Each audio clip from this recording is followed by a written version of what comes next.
हमारी आज की बहस बस यही है कि मुगलों पर निशाना मुसलमानों पर निशाना है क्या? अगर औरंगजेब से कोई रिश्ता नहीं तो फिर उसकी निशानियों के बदलने पर या उन पर बात होने पर दर्द क्यों होने लगता है? औरंगजेब को लेकर असदुद्दीन ओवैसी कंफ्यूज हैं या फिर मुसलमानों को कंफ्यूज करके सियासी मजे ले रहे हैं? आगे बढ़ने से पहले असदुद्दीन ओवैसी का परसों का बयान और साथ ही आज का उनका तंज दोनों सुनना आपके लिए जरूरी है। आप ले जाकर मुगलों से मिलाते हैं। अरे मुगलों से हमारा रिश्ता नहीं था। वो मुगल जितने बादशाह थे उनकी बीवियां कौन थी? किससे शादी की थी उन्होंने? क्या उसका जिम्मेदार आप मुझे बनाएंगे? आप जाके पूछो औरंगजेब से मुझे क्या करना है। अब जाके पूछो अकबर से, जहांगीर से, शाहजहां से। और क्या मोदी जी, क्या आपने बहादुर शाह जफर की खबर पर फूल नहीं चढ़ाए थे? मैं मुगलों को जिम्मेदार करार देता हूं पेट्रोल की कीमत का, बल्कि औरंगजेब जिम्मेदार है पेट्रोल डीजल की कीमत का। बादशाह अकबर जिम्मेदार है कीमतों में इजाफा होने का, और शाहजहां जिम्मेदार है नौजवानों में बेरोजगारी का। इसको मानता हूं। जब संघी लोग अंग्रेजों से मिले हुए थे और जेल में बैठकर अंग्रेजों से माफी की भीख मांग रहे थे, यही मदरसे के जिम्मेदारों ने अंग्रेजों के खिलाफ जिहाद का फतवा दिया। यही मदरसे से पढ़ने वाले लोगों ने अंग्रेजों के खिलाफ अपनी जानें दे दी। और ये इनका एक इंफीरियरिटी कॉम्प्लेक्स है। वो इस तरह से इंफीरियरिटी कॉम्प्लेक्स को छुपाने के लिए इस तरह की बकवास करते रहते हैं। क्या राजा राम मोहन राय मदरसे में पढ़े थे, शाखा में पढ़े थे? और शाखाओं में और मदरसों में फ़र्क यह है कि मदरसों में इंसानियत का सबक सिखाया जाता, इंसानियत से हमदर्दी और मोहब्बत का पैगाम दिया जाता। तो इनको ये चीज़ें समझ में नहीं आती, और इनको ये बात समझने की ज़रूरत है कि मदरसों में साइंस, मैथ्स सब पढ़ाया जाता, और मदरसों के ज़रिए से ही भारत को और खूबसूरत बनाया गया। तो असदुद्दीन ओवैसी का तंज भी आपने देखा और बीजेपी पर बड़ा हमला भी आपने सुना। मेरे सहयोगी अरविंद इस वक्त हमारे साथ हैं, कई खास मेहमान भी हमारे साथ हैं, लेकिन पहले अरविंद आपके पास सब ज्ञानवापी को लेकर पहले बात करते हैं। ज्ञानवापी को लेकर जो मुस्लिम पक्ष था, ऑर्डर 7, रूल 11, जैसा कि सुप्रीम कोर्ट ने कहा भी था कि इस पर प्रायोरिटी पर सुनवाई होनी चाहिए, 26 मई को ये सुनवाई। पूरी खबर को साधारण भाषा में हमारे दर्शकों को आप बताइए। देखिए अदिति, जिला जज अब सबसे पहले ये तय करेंगे, अगर आम आदमी के लिहाज से की भाषा से कहा जाए तो, कि क्या हिंदू पक्ष की तरफ से जो पूजा का अधिकार मांगा गया है वो वाद सुनने लायक है भी या नहीं। यानी पहले मुस्लिम पक्ष की तरफ से जो मेंटेबिलिटी पर सवाल खड़ा किया गया है उससे जुड़ी याचिका पर कोर्ट सुनवाई करेगा, और मुस्लिम पक्ष का यह कहना है कि प्लेसेस ऑफ वर्शिप एक्ट का सीधे तौर पर उल्लंघन है हिंदू पक्ष की तरफ से दायर किया गया मुकदमा, लिहाजा बिना केस की मेरिट में जाए हुए कोर्ट को यह मामला सुनना ही नहीं चाहिए। लेकिन अदिति, एक महत्वपूर्ण बात है कि मेंटेबिलिटी पर सुनवाई एक ऐसे टाइम पर हो रही है जबकि वहां पर सर्वे भी हो चुका है, सर्वे की रिपोर्ट भी आ चुकी है, और एक जगह पर शिवलिंग होने का दावा भी किया गया है। तो ऐसे में भले ही बहस मेंटेबिलिटी पर हो, भले ही बहस इस बिंदु पर हो कि क्या मामला सुना जाने लायक है भी नहीं, लेकिन ऐसा नहीं हो सकता कि सर्वे की रिपोर्ट का हवाला न दिया जाए। और सर्वे की रिपोर्ट में जो कुछ बातें आई हैं, जिस तरह से शिवलिंग होने की बात सामने आई है, तो ऐसे तौर पर निश्चित तौर पर हिंदू पक्ष अब ये बात कहेगा कि इस दुहाई को जो मुस्लिम पक्ष दे रहा है कि प्लेसेस ऑफ वर्शिप एक्ट के चलते इस मामले में मुकदमा दायर होना नहीं चाहिए, इसके तहत भी जो रिलीजियस करैक्टर है इस जगह का वो मंदिर ही है। यानी उनका यह कहना है कि आदि विश्वेश्वर वहां अनादिकाल से रहे हैं, इस्लामिक शासन से पहले रहे हैं, और एक बार जो जगह देवता की हो गई वो हमेशा से उनकी रहती है। और अभी जो शिवलिंग मिल रहे हैं, अभी जो प्रतीक मिल रहे हैं, धार्मिक प्रतीक, वो इस बात की तस्दीक करते हैं कि देवता अभी भी वहां पर विद्यमान है। लिहाजा चाहे सदियों पुरानी बात हो, चाहे वो कट ऑफ डेट की बात हो 15 अगस्त 1947, जो कि प्लेसेस ऑफ वर्शिप एक्ट के तहत कहता है कि वही धार्मिक स्थल का स्वरूप रहेगा जो उस तारीख को है, या फिर आज की बात हो, इस जगह का जो रिलीजियस करैक्टर है वो मंदिर का ही है। सिर्फ इसलिए कि मंदिर के एक हिस्से को तोड़कर मस्जिद बना दी गई, इससे उसका जो धार्मिक स्वरूप है वो बदलता नहीं है। तो ये अपने आप में एक हिंदू पक्ष के पक्ष में एक बहुत बड़ा आर्गुमेंट जाता है। तो भले ही बेटी वहां पर हैं तो फिर वो वहां पर हैं, कुछ ऐसी बात साकेत कोर्ट में भी सुनने को मिली। साथ ही क्योंकि हम यहाँ पर रिलीजियस कैरेक्टर की बात करें, कुतुब मीनार को लेकर जिस तरह की दलीलें पेश की गई, इसके अलावा एएसआई द्वारा ये कहा गया कि कुतुब मीनार जो है वो मॉन्यूमेंट है और जो जिस एक्ट का हवाला दिया गया वो 69 में आता है, और जबकि 1991 प्लेसेस ऑफ वर्शिप एक्ट 1991 का है। वहां पर किस तरह की जिरह हुई, क्योंकि वहां पर भी पूजा का अधिकारी अगर कहा जाए तो वही एकदम सेंटर पर है। बिल्कुल बिल्कुल, कमोबेश वही दलीलें हिंदू पक्षी वहां पर हैं। लेकिन एक महत्वपूर्ण बात है जो दोनों में अंतर करती है, वो ये कि कुतुब मीनार परिसर में जो कुव्वतुल इस्लाम मस्जिद है उसको लेकर के एएसआई और हिंदू पक्ष यानी जितने भी कोर्ट में पक्षकार हैं वो एक राय है कि ये मस्जिद 27 हिंदू और जैन मंदिरों को तोड़कर उनके अवशेषों से बनाई गई है। वहां पर कोर्ट के सामने सवाल बस इतना भर है कि जो काम सदियों पहले हो चुका है, क्या सदियों बाद एक ऐसे जगह को जिसको 1914 में नेशनल मॉन्यूमेंट एक्ट के तहत संरक्षित स्मारक में तब्दील कर दिया गया, क्या वहां पर पूजा का अधिकार दिया जा सकता है या नहीं। यहां पर भी हिंदू पक्ष का यह कहना है कि मंदिर को तोड़ने भर से उस मंदिर का स्वरूप बदलता नहीं। एक बार अगर देवता का वास हो गया, एक बार प्राण प्रतिष्ठा हो गई तो देवता की हमेशा के लिए वो जमीन रहती है, और ऐसी सूरत में उनका जो राइट टू वर्शिप है यानी पूजा का जो अधिकार है वो अभी भी सर्वाइवल उसका रहता है, वो अभी भी कायम रहता है। तो यहां पर भी हिंदू पक्ष का यही कहना है कि अभी भी अगर कुव्वतुल इस्लाम मस्जिद के अंदर चले जाएं, उसकी मेहराबों पर, उसकी छत पर, उसकी दीवारों पर जगह जगह खंडित रूप में ही सही लेकिन हिंदू देवी देवताओं की मूर्तियां नजर आती हैं, धार्मिक प्रतीक नजर आते हैं। तो उनका यह कहना है कि रिलीजियस कैरेक्टर इसका भी मंदिर का ही है, और भले ही ये पुरानी बात हो गई हो, 1192 में मस्जिद तामीर की गई हो, लेकिन पूजा का अधिकार आज भी बनता है। ठीक, बहुत बहुत शुक्रिया अरविंद इन दोनों ही मामलों में अपडेट्स के लिए। हमारे साथ कई खास मेहमान हैं, के शर्मा है बीजेपी का पक्ष रखने के लिए, और मौलाना कादरी हैं मुस्लिम स्कॉलर हैं। मौलाना कादरी, सबसे पहले तो सवाल आप ही से है, और सवाल यही है कि मुगलों पर हमला भारत के मुसलमानों पर हमला कैसे है, या मुगलों की आलोचना। देखिए मैडम, मुगलों पर हमला, भारत के मुसलमानों पर हमला, ये किसी ने नहीं कहा मुझे जहाँ तक के मालूम है। और आप जिस भाषण को अभी बता रहे थे और उसको कोट भी कर रहे हैं, तो उन्होंने भी इस बात को वाज़े तौर पर कहा है कि उनसे हमारा कोई ताल्लुक नहीं है। हाँ, और साथ ही रही बात मैडम के सवाल ये भी पूछ लिया कि बादशाहों की पत्नियां कौन थी, ये भी पूछ लिया, ये भी गिनवा दिया कि सम्राट अशोक की बात क्यों नहीं करते, बौद्ध मंदिर तोड़े गए थे उस पर बात क्यों नहीं करते, है ना। देखिए, मैं ऐसे विवाद में जाना नहीं चाहता। उनकी बीवियां कौन थी, उनकी पत्नियां कौन थी, तारीख में लिखा है, सब लोगों को मालूम है। ये मैं नहीं कह रही हूं, लेकिन अगर मैं कुछ जुमला बोलूंगा तो ये असदुद्दीन ओवैसी ने कहा है जी। आप क्योंकि कह रहे थे ना कि उनके भाषण में ऐसा नहीं है, वैसा नहीं है, तो जो उनके भाषण के कुछ अंश है मैंने वही आपके सामने रखे हैं। जी हाँ, ओवैसी साहब ने मुगलों से अपना कोई ताल्लुक नहीं बताया, ये बात पूरी है। और रहा सवाल उनकी पत्नियों के बारे में भी उन्होंने कहा, लेकिन मैं उस पर कोई टिप्पणी नहीं करूंगा, क्योंकि किसी भी धर्म को फिर तकलीफ पहुंचाने की बात मेरी जानिब से ना हो, मैं ये कहना चाह रहा हूँ। अब रहा सवाल मैडम ज्ञानव्यापी का 1991 वर्शिप एक्ट के ऊपर, आज आपने सुना कि अब इसके ऊपर 26 तारीख को सुनवाई होगी, और फिर कुतुब मीनार की बात हुई। बहरहाल फिलवक्त हमारा देश काफ़ी विवादों में घिरा हुआ है।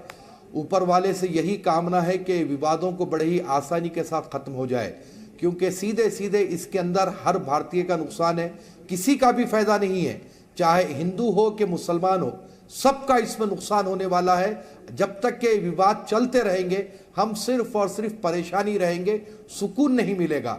इसीलिए मैं आप लोगों के चैनल के माध्यम से बारहा एक ही बात कह रहा हूं, मैं उसमें फिर सवाल ये पूछूंगी, सियासत को तो मजा आता है, सुनिए ना, सियासत को तो मजा आता है, विवादों से देश नहीं गिरा है।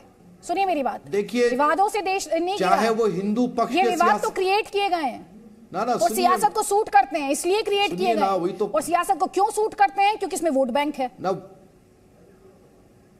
वो तो है मैडम, हर दो पक्ष की तरफ ये बात है कि जब तक के विवाद चलते रहेंगे उनकी सियासी दुकानें चलती रहेगी। ठीक है के शर्मा, सियासी दुकानें चलती रहेंगी, विवाद रहेंगे तो सियासी दुकानें चलती रहेंगी। वही तो कह रहा हूं ना मैं आपको। पहले तो एक बात में स्पष्ट, हिंदुस्तानियों को को सोचना चाहिए। पहले बात मैं एक स्पष्ट कर दूं कि ये मसले जो भी हैं, जो चल रहे हैं इस समय, चाहे ज्ञान वापी हो, चाहे कुतुब मीनार हो, ये जितने भी विषय हैं, ये न हिंदू मुसलमान है न मंदिर मस्जिद है, ये विदेशी आक्रांता बनाम भारतीयता की जो है ये विवाद है। और इस पे जो है, जो राजनीतिक फायदे की जो बात कर रहे हैं, तो राजनीतिक रोटियां कौन सेकने की कोशिश कर रहे हैं। पहले दिन से ओवैसी साहब लगातार वो भड़काऊ बयान दिए जा रहे हैं और एक पक्ष विशेष को भड़काने की पूरी कोशिश कर रहे हैं और एक दूसरे पक्ष पर इस तरह के जो है अनर्गल आरोप लगा रहे हैं, इस तरह की बातें कर रहे हैं, उनकी बीवी कौन, उनका पति कौन, इसका ये, ताकि एक समाज चिढ़े और चिढ़ के ये जो समाज के अंदर एक जहर जो है पैदा हो, जबकि इसका कोई आवश्यकता नहीं है। और यही नहीं, आए दिन वो जो है बाहर निकल के मैं कोर्ट से नाखुश हूं, सुप्रीम कोर्ट ये है, सुप्रीम कोर्ट वो है, जजों के फैसलों के ऊपर प्रश्न उठाना, ये तमाम तरह की वो हर बातें करके ये कोशिश में लगे हैं कि किसी तरह जो है वो अपने आप को कट्टरपंथी मुसलमानों का जो है अपनी बादशाहत कायम कर ले और इसी तरह समाज के अंदर जहर बोले। तो एक पक्ष है जो जिसको मुस्लिम समाज को समझना पड़ेगा, ये और किसी की जिम्मेदारी नहीं है, बड़ी जिम्मेदारी उस मुस्लिम समाज की ओर है। मैं जानता हूं बहुत से ऐसे मुस्लिम बुद्धिजीवी हैं जो कहते हैं कि हमें ओवैसी से कोई लेना देना नहीं है, ओवैसी क्या कर रहे हैं और वो हमारे लीडर नहीं हो सकते, लेकिन ओवैसी के भी कुछ पक्षकार बैठे हुए हैं जो उस अपने आप को उन आक्रांताओं से जोड़कर, और मैं समझता हूं कि मुस्लिम वर्ग का ही नुकसान कर रहे हैं।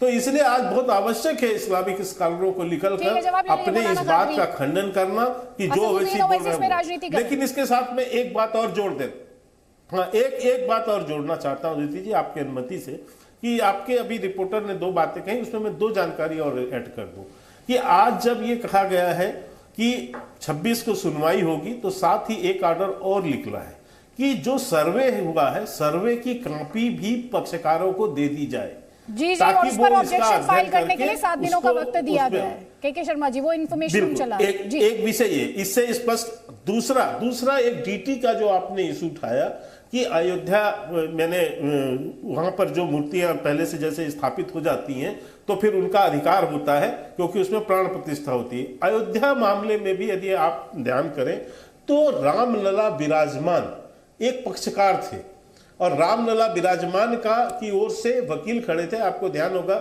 श्री रविशंकर प्रसाद जी हमारे यहाँ, वो हाईकोर्ट में रामलला विराजमान की ओर से वकील थे और उन्होंने उस केस को लड़ा भी है और ये जब जाकर बाद में सुप्रीम कोर्ट में भी हुआ। तो मैं इसलिए आपको ये कह रहा हूं कि ये पक्ष जो है ये भी महत्वपूर्ण है। जवाब लीजिए मौलाना कादरी। देखिए मैडम, ये हमारे बीजेपी के प्रवक्ता हैं और इन्हीं की सरकार है, यूपी में हो या सेंटर में हो। तो सर इतने सारे विवाद करने से ज़्यादा बेहतर ये होगा कि आप 1991 के वर्शिप एक्ट में संशोधन ला दे, अमेंडमेंट ला दे, बात ही ख़त्म हो जाएगी, विवाद ही ख़त्म हो जाएगा। उसके बाद आप एक नहीं 100 मस्जिदों को तोड़कर आप मंदिर भी बनाते हैं तो कोई आपको पूछने वाला नहीं होगा, पहली बात। और जहाँ तक कि सर कुतुब मीनार का सवाल है और जो मस्जिद क़ुव्वतुल इस्लाम की जो बात की गई है, वहाँ पर ना नमाज हो रही है ना पूजा हो रही है। उससे हट कर के जो मस्जिद मुगल थी वहाँ पर नमाज हो रही थी, लेकिन शुक्रवार को वो भी नमाज रुका दी गई और वहाँ के लोग अब कोर्ट को जाने का इंतज़ाम कर रहे हैं। मेरा यही कहना है सर कि आए दिन एक नया विवाद को हम जन्म देंगे, तो क्या हम यही करते रहेंगे और सारी दुनिया को यही मैसेज देंगे कि हिंदुस्तान में हम सिर्फ मंदिर और मस्जिद के लिए लड़ते रहते हैं, कोई काम के लिए काम नहीं करते हैं। हमारा काम सुबह उठते ही विवाद पैदा करना, शाम सोए तक विवाद पैदा करना। तो मैं ये आग्रह कर रहा हूं आपसे कि आप है सत्ता में, आप या तो वो एक्ट को खत्म कर दीजिए या नहीं तो फिर ऐसे कुछ कीजिए कि विवाद खत्म हो जाए। दोनों समुदायों को बिठाइए, जितने विवादित स्थल है उन तमाम की तरफ जो है एक नियम बनाइए और विवाद को खत्म कीजिए। सर हमारे साथ दो और खास मेहमान है, शेख खलीमुद्दीन असदी हैं और साथ ही हमारे साथ आचार्य विक्रमादित्य हैं। आचार्य विक्रमादित्य पहले आपको मंच दूंगी, उसके बाद मौलाना असदी। जल्दी के शर्मा जी आगे आपको मंच दूंगी सर, प्लीज। आचार्य विक्रमादित्य जी, देखिए ये विवाद जिस प्रकार का खड़ा किया जा रहा है, मुझे बड़ा दुख लगा आज जिस प्रकार से एक लाइन बोली अभी मौलाना कादरी ने जो सवाल पूछा कि ये विवाद थमेंगे कब, ये तो विवाद थमेंगे ही नहीं, एक के बाद एक नया मामला। ज्ञानवापी, मथुरा, ताजमहल, कुतुब मीनार, दावा तो 40,000 मंदिरों को तोड़कर मस्जिदों का है, तो फिर तो ये थमेंगे नहीं। अदिति जी, क्या आपने इतिहास को जानना, सही इतिहास को जानना गलत है? क्या हमें नहीं बताना चाहिए कि हमारा इतिहास क्या था? आज जिस प्रकार से हमें परोसा गया है इतिहास, क्या वो हम अगर उस पर ऑब्जेक्शन करते हैं, क्या इतिहास इस देश में जिस प्रकार से बताया गया उसको बताना गलत है? आप ये कहना चाहते हैं? नहीं सर, इतिहास को बताइए, लेकिन इतिहास के चक्कर में वर्तमान को जाया ना किया जाए, क्योंकि वर्तमान कल इतिहास होगा, वर्तमान कल इतिहास होगा, और तब बहुत सारे रिग्रेट लोगों के मन में रह जाएंगे कि देश कहीं और हो सकता था, हम इतिहास में ही खोए रहे। अदिति जी, हम इतिहास में खोने वाले लोग नहीं है, ना भारत संस्कृति इतिहास में कभी खोई। इतिहास से अपने जीवन को आगे चलाने का प्रमाण मिलता है, सत्य मिलता है। और जहां भी आप कोर्ट में केस भी देखें तो किसी ने ये नहीं मांगा अभी तक वहां पर जाके कि मस्जिद को तोड़वा दीजिए। हमने केवल पूजा का अधिकार मांगा, हमने केवल पूजा का अधिकार मांगा है। फिर भी आप हम पे लांछन लग रहा है आज, जिस प्रकार से यहाँ बैठ के लोग कह रहे हैं कि हमें तोड़ दिया जाएगा। डर उनके मन में है, लगातार उनके मन में है। क्या उनको भारत के देश में जहां वो पैदा हुए उसका सत्य इतिहास, सत्य कहानी, हमारा गौरवपूर्ण इतिहास नहीं पता चलना चाहिए? आज अभी कुतुब मीनार की बात चल रही थी।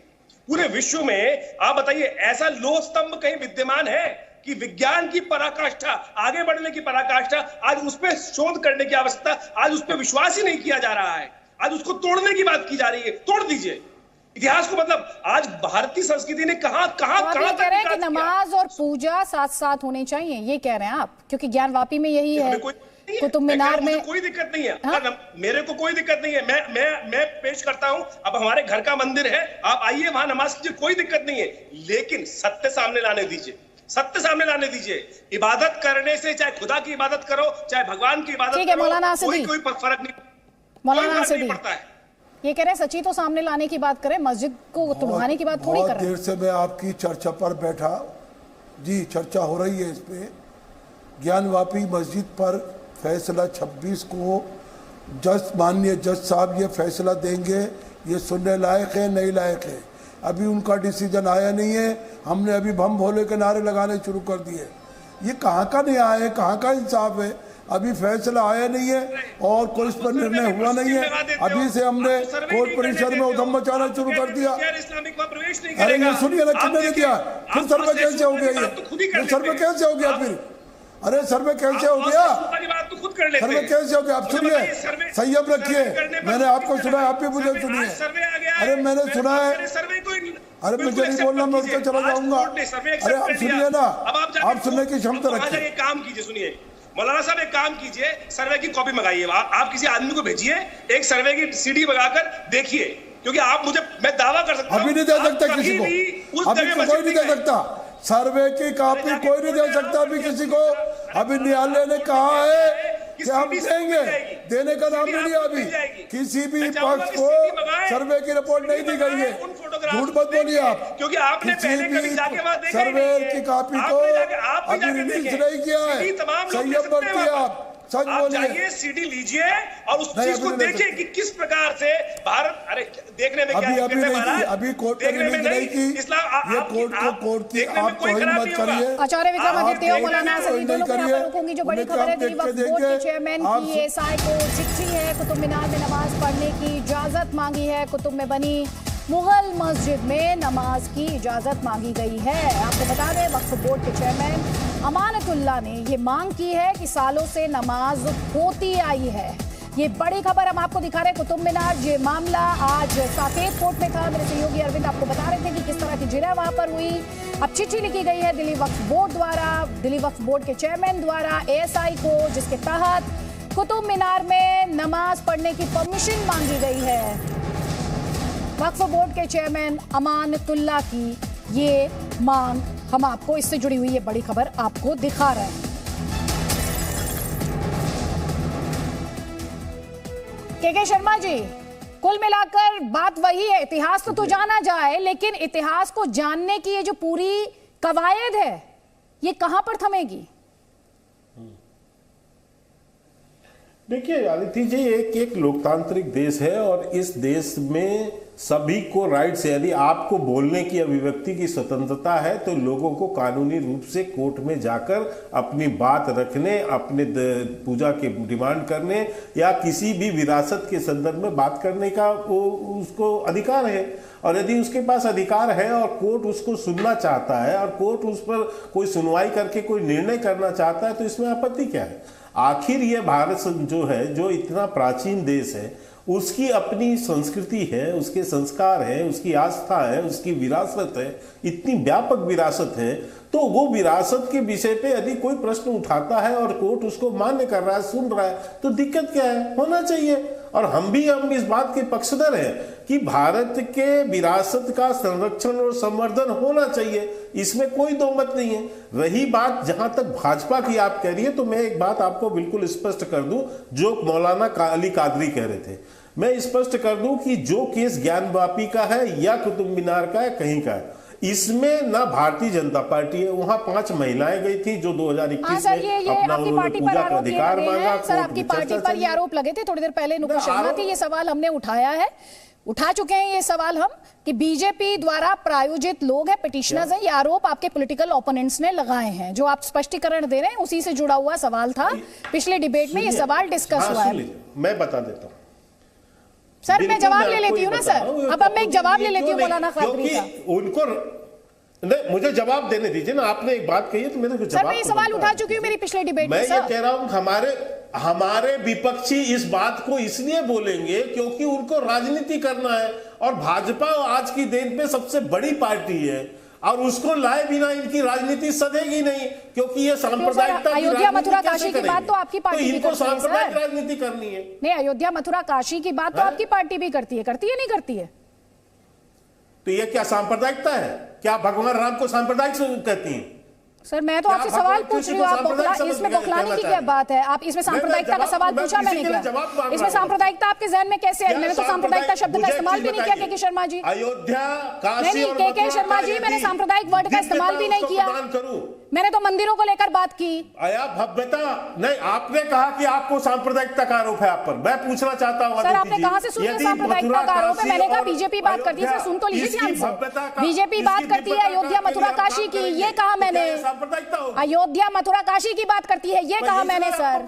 प्लीज सर, ध्यान से सुना कीजिए के शर्मा जी। हम बिल्कुल करते हैं। हाँ सर, ये हमारे वो नहीं, क्योंकि अभी आप ये कह रहे थे ना कि ज्ञानवापी हो, कुतुब मीनार हो, ताजमहल हो, यहाँ पर बीजेपी का कोई रोल नहीं है। तो जो आरोप थे उसी को लेकर मैंने सवाल पूछा सर, और सवाल पूछना एक मॉडरेटर का काम होता है के शर्मा। सवाल पूछना एक मॉडरेटर का काम होता है जी। मौलाना कादरी ये कह रहे हैं अपने संवैधानिक अधिकार का, सर ठीक है, मौलाना कादरी ये कह रहे हैं अपने संवैधानिक अधिकार का इस्तेमाल करके अगर पिटिशनर जा रहे हैं कोर्ट, तो आपको क्या दिक्कत है? अब वो बात और है कि राय बटी हो सकती है कि इतिहास जानने की कोशिश है कि इतिहास खोदने की कोशिश है, वो एक अलग बहस है, लेकिन हो तो सब कुछ कानून के दायरे में रहा है ना मैडम। इतिहास जानने का पूरों को हक है, सब भारतीयों को हक है, कोर्ट जाने का हर भारतीय को हक है, लेकिन जो सत्ता में बैठे हैं उनकी ये जिम्मेदारी है कि देश के लॉ एंड ऑर्डर को बरकरार रखे और हिंदू, मुस्लिम, सिख, ईसाई सबको एक नजर से देखें। आप कहां बिगड़ा सर? आप बिगड़ा कहां है ये तो बताओ। अरे जरा सुन लीजिए सर, मैं आपको समझाऊंगा, आप उसके बाद बोलना बंद करें। आप बोलिए, उसके बाद मैं ना मैं पहले बोल लूं फिर आप बोले, मैं सुनूंगा आपको। मैं ये कह रहा हूं सर कि बिगड़ा नहीं बिगड़ा की बात नहीं है, जिम्मेदारी आपकी है। योगी जी ने वहां पर लाउड स्पीकर पर सारे मजाहिब के साथ एक कानून अपनाया, क्या हमने उसकी तायद नहीं की? अरे सर, जो सही रहेगा बीजेपी की भी तायद करेंगे, सबकी तायद करेंगे, लेकिन जो काम गलत होगा उसकी तायद गलत कतई का तौर पर नहीं करेंगे। अब आप बोल रहे हैं कि आस्था कि एक बार जहां पर मंदिर हो गई मंदिर है, तो फिर मुसलमानों का भी यही मौकफ है, एक बार जब मस्जिद हो गई सुबह क़यामत तक मस्जिद है। अरे तो आप डिसाइड कीजिए क़यामत तक, आप ये डिसाइड कीजिए कॉन्स्टिट्यूशन और कोर्ट के हिसाब से चलेंगे, आप लोग आपस में ही डिसाइड कर लेंगे। मौलाना कादरी, कॉन्स्टिट्यूशन की बात फिर मत किया कीजिए, कॉन्स्टिट्यूशन की बात मत किया कीजिए, मामला कोर्ट में है, फिर मामला कोर्ट में खुद ही कह देंगे कि क़यामत तक मस्जिद रहेगी। अरे कोर्ट को भी कुछ काम करने दीजिए ना, उनको डिसाइड कोई चीज करनी है, कोई सवाल करना तो उनको सवाल डिसाइड करने दीजिए ना, उसका जवाब। ठीक है सर, तब से सुन रही हूँ मैं आपको, मुझे और गेस्ट को भी यहाँ पर मौका देना। आचार्य विक्रमादित्य और उसके बाद मौलाना असदी, प्लीज जल्दी जल्दी। के शर्मा जी, मेरा एक कमेंट है, मेरा एक बहुत आज मैंने ओबीसी की बात सुनी, आप ही की चैनल पे सुनी। वो कह रहे थे तर्क और कुतर्क में कितनी बदतमीजी हो सकती है, आप सोचे। वो कह रहे हैं प्रधानमंत्री जी का घर खोद के देख लो। ये देश तोड़ने की बात कर रहे हैं क्या? ये क्या कमेंट है? कादरी साहब से चाहूंगा कि कम से कम समझाएं जाके उनको, ये क्या कह रहे हैं कि मतलब मुझे बताइए, हम अगर कहीं बात कर रहे हैं ऐतिहासिक तथ्यों की, तो ये प्रधानमंत्री घर खोदने की बात कर रहे हैं। प्राइम मिनिस्टर मतलब ये क्या बोला क्या जा रहा है? कुतर्क की मतलब क्या आपको वहां खड़े होके क्या वहां पर क्या बनना होता आपको? एक वहां पर लाफ्टर चैलेंज चल रहा था क्या वहां पर कि वहां पर ताली बजवानी थी ओबीसी साहब को? ये ताली बजवाने वाली राजनीति हो रही है, क्या हो रहा है? आप मुझे बताइए, आप यहाँ पर ओवैसी साहब के इस कमेंट को कादरी साहब विरोध करना चाहेंगे नहीं चाहेंगे? मुझे बताइए, एक माइक पे खड़े होकर आदमी बोल रहा है कि आप ये खोद लो, वो खोद लो, प्रधानमंत्री घर खोद लो। क्या बदतमीजी है ये क्या बदतमीजी की जा रही है? ठीक है मौलाना असदी, ये ताली बजाने वाली सियासत है मंदिर मस्जिद के नाम पर? देखिए, चाहे हिंदू हो या मुसलमान हो, फैसला आने से पहले जो जश्न मनाएगा वो कानून की तौहीन करेगा, वो कानून पर यकीन नहीं रखता। जब हम मुसलमानों ने कह दिया सुप्रीम कोर्ट का जो फैसला होगा वो सर आंखों पे होगा, हम मानेंगे। फिर बार बार हमसे क्यों सवाल करा जा रहा है, क्यों पूछा जा रहा है हम मानेंगे नहीं मानेंगे? रहा सवाल शरीयत का, जो कानून हमारा कुरान कहेगा हम उसको भी मानेंगे, उसको नजरअंदाज नहीं करेंगे। पूछा आपसे कानून का, हम कोर्ट का नजरअंदाज फैसला नहीं होगा तो मानना पड़ेगा सर। मस्जिद है, मस्जिद नहीं, कोर्ट के फैसले तो मानने पड़ते हैं, उसमें आप अपील कर सकते हैं, उसकी एक चेन है, लेकिन फाइनली जो देश की सर्वोच्च अदालत तय करेगी वो मानना पड़ेगा सर। इसमें ना कोई किसी पर एहसान कर रहा है। नहीं सर, ये नैरेटिव आपका है सर, ये नैरेटिव आपका है मौलाना असदी। नहीं है, ये पॉजिटिव है, नेगेटिव नहीं है, ये पॉजिटिव है। मैं नैरेटिव की बात कर रही हूं, नेगेटिव पॉजिटिव की बात नहीं कर रही हूं। माननीय न्यायालय ने कहा है कि वो मस्जिद नमाज रहे, वजू का इंतजाम करें। ये कोर्ट अलग चल रहा है, शिकार गोरी का चल रहा है केस, ना कि मस्जिद का चल रहा है। और मस्जिद कही जाए, ज्ञानवापी मस्जिद है, खाली ज्ञानवापी कोई नाम नहीं है। अदिति जी इनसे पूछिए ना, अदिति जी इनसे पूछिए जरा। अरे वो ओवैसी से पूछो, ये कौन सी ताली बजाने वाली राजनीति थी? वो ओवैसी से पूछो, मैं ओवैसी का तर्जुमान नहीं हूँ। और यहाँ बोल रहे हैं पार्लियामेंट है, उनसे कीजिए सवाल आप पार्लियामेंट के अंदर, वो क्यों ऐसे बयान देते हैं? क्या बात करेंगे आप बताइए, आप इस देश के नागरिक हैं, क्या आप चाहेंगे इस देश में बदतमीजी हो जाए? हैसियत से मैं बात कर रहा हूँ आपको। अब इस देश में बदतमीजी आपकी जो जिनके झंडा बुलंद करने के लिए आप साथ में खड़े होते हैं मौलाना साहब, का इंतजाम करना होगा या खाली बोलने की बात करेगी? राज सवाल है, कुतुब मीनार मस्जिद है, मस्जिद इस्लाम 1500 साल से वो मस्जिद है, मस्जिद रहेगी। सुन लीजिए स्वामी जी, सुनिए, रोज नए तत्व लाने के बाद आप वातावरण को खराब नहीं कीजिए, भाईचारे को खराब मत कीजिए। ये गुलदस्ता है, देश में आग लगाने की बात की जा रही है, प्रधानमंत्री के घर को खोदने की बात की जा रही है, और ऐसे नेता के लिए इसको गुलदस्ता रहने दीजिए। शर्म नहीं आती आप लोगों को? भाईचारे को तोड़ने का काम नहीं करिए आप लोग, अरे भाईचारे जोड़ने का काम कीजिए। आप धर्म गुरु है, आप जोड़ने का काम करें। गुरु है भैया, तभी तो आप बात बिठाकर प्यार कि जब जनता, देश के लोग, देश के नागरिकों के समक्ष ऐसी बात की जा रही है, स्टेज पे खड़े होकर बोल रहे हैं, अरे भाई आप प्यार मोहब्बत से रहने दो, उसके पीछे ये कौन सी प्यार मस्जिद है? मोहब्बत क्यों तोड़ना चाहते हैं? ये तथ्य है, ये भाईचारा अच्छा क्यों बताइए, खत्म कौन सा करना तथ्य? चाहते हैं? अरे कभी मौलाना साहब, कौन ताजमहल सा का तथ्य मकसद, कभी कहाँ कुतुब लिखा मीनार, है? कभी कौन सा ज्ञानवापी, मुझे बताइए कभी कि बथरा रेस कोर्स रोड पे जाके उसने नमाज पढ़ी। सुन तो लो यार, अच्छा बताइए, सुन लो, मुझे बताइए, के शर्मा प्लीज, 1947 में कानून बन गया, आजादी के वक्त जो चीजें जैसी थी, जो धर्म स्वरूप था वो वैसे ही रहेगा। फिर क्यों चर्चा करते हो भाइयों इसमें? बात करो भाईचारे पर। अरे नहीं, आपके हिसाब से चर्चा तो नहीं होगी सर। इस देश में सबके कॉन्स्टिट्यूशनल राइट्स हैं, दुनिया में हमारा हिंदुस्तान, इस देश के सबके कॉन्स्टिट्यूशनल राइट्स हैं। आपसे चर्चा करो। आपको ये पता है मथुरा कोर्ट इस मामले में? सर सुन तो लीजिए पहले मौलाना असदी, मथुरा में कोर्ट में कौन लेकर गया था? काशी में, माफ कीजिएगा, काशी में इसे कोर्ट में लेकर कौन गया था आपको पता है? 1936 में, पता है आपको? हम नहीं गए, हम नहीं गए, कोई हम नहीं गए। नहीं, आप कैसे जाते हैं सर?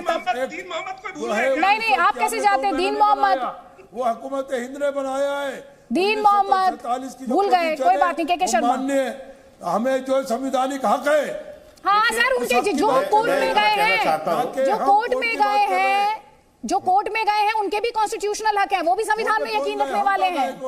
ठीक है, तो सुन लीजिए ना आप, फिर बयानबाजी मत कीजिए, बयानबाजी मत कीजिए, फिर सुनिए के शर्मा। हम लोग नहीं गए। अरे सर जवाब सुनिए के शर्मा। मैं कितना ही कहना चाहता हूं कि अलीमुद्दीन असदी जी जो बात कह रहे हैं वो आधी जानकारी के साथ बोल रहे हैं, देश को गुमराह कर रहे हैं। सुप्रीम कोर्ट ने यदि वजू करने के लिए अलग स्थान देने की बात की है तो उनको यह भी जानकारी होना चाहिए कि जिस स्थान पर वो मीडिया हिसाब से सीलिंग मिला है उसे भी प्रोटेक्ट करने की बात की है, उसको भी प्रोटेक्शन की बात विवादित तो इसलिए आप एक पक्षी बात मत कीजिए। नंबर 1, नंबर 2 फैसला नहीं हुआ है। आप सुनिए, अरे फैसला, मेरी बात सुनो ना भैया, मेरी बात सुन से क्यों प्रोटेक्ट किया? आदि यदि ये है तो प्रोटेक्ट क्यों किया? सुन लीजिए, अब इसको आदित्य जी इनको बंद कराइए, इनको बंद कराइए।